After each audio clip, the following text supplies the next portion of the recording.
Hi everyone, আসসালামু আলাইকুম। আশা করছি সবাই ভালো আছেন।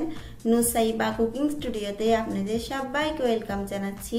আজকে আমি আপনাদের সাথে শেয়ার করব সুজির রসবড়া মিষ্টি।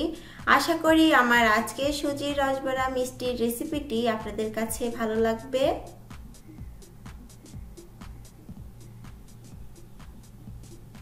রেসিপিটি তৈরি করার জন্য চুলার উপরে একটি প্যান নিয়ে দিয়ে দিচ্ছি 1 টেবিল চামচ পরিমাণ ঘি। এরপর দিয়ে দিচ্ছি হাফ কাপ পরিমাণ সুজি। চুলার আঁচটাকে লোতে রেখে সুজিগুলোকে ভেজে নিতে হবে।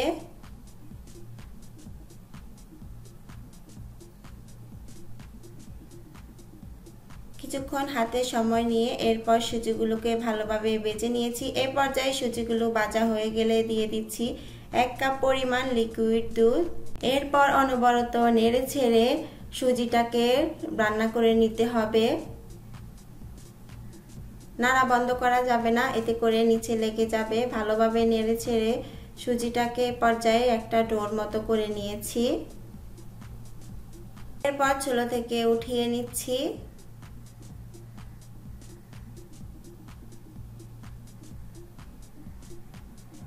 এরপর দিয়ে দিচ্ছি এখানে 1 চিমটি পরিমাণ লবণ, 2 টেবিল চামচ দিচ্ছি গুঁড়া দুধ। এরপর সবকিছুকে ভালোভাবে মিশিয়ে নিচ্ছি।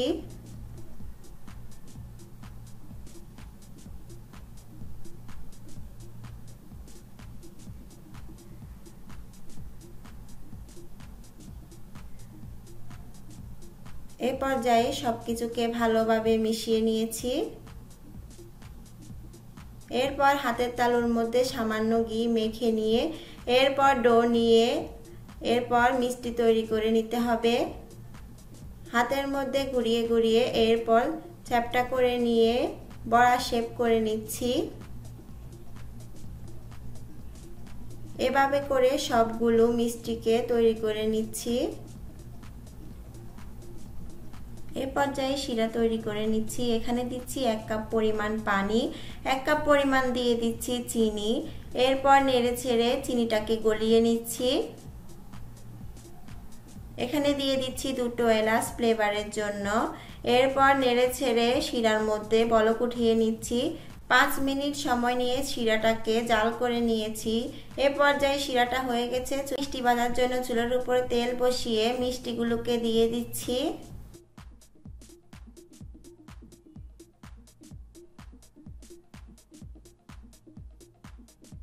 এ পর্যায়ে মিডিয়াম লো আঁচে রেখে মিষ্টিগুলোকে ভেজে নিতে হবে।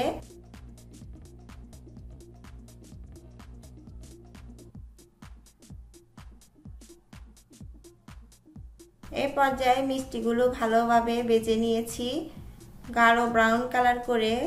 এরপর চুলা থেকে উঠিয়ে শিরায় দিয়ে দিচ্ছি। কুসুম গরম শিরার মধ্যে গরম মিষ্টিগুলো দিয়ে দিচ্ছি।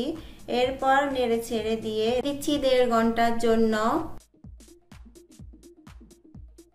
1.5 ঘন্টা পর মিষ্টির মধ্যে শিরা ঢুকে মিষ্টিগুলো এই পর্যায়ে ডাবল হয়ে গেছে। এরপর হালকাভাবে নেড়ে ছেড়ে দিয়ে শিরা থেকে উঠিয়ে নিয়ে এ পর্যায়ে মিষ্টিগুলোকে পরিবেশন করে নিচ্ছি। আশা করি আমার আজকের সুজির রসবড়া মিষ্টির রেসিপিটি আপনাদের কাছে ভালো লেগেছে। আজকের মতো পর্যন্তই। আল্লাহ হাফেজ।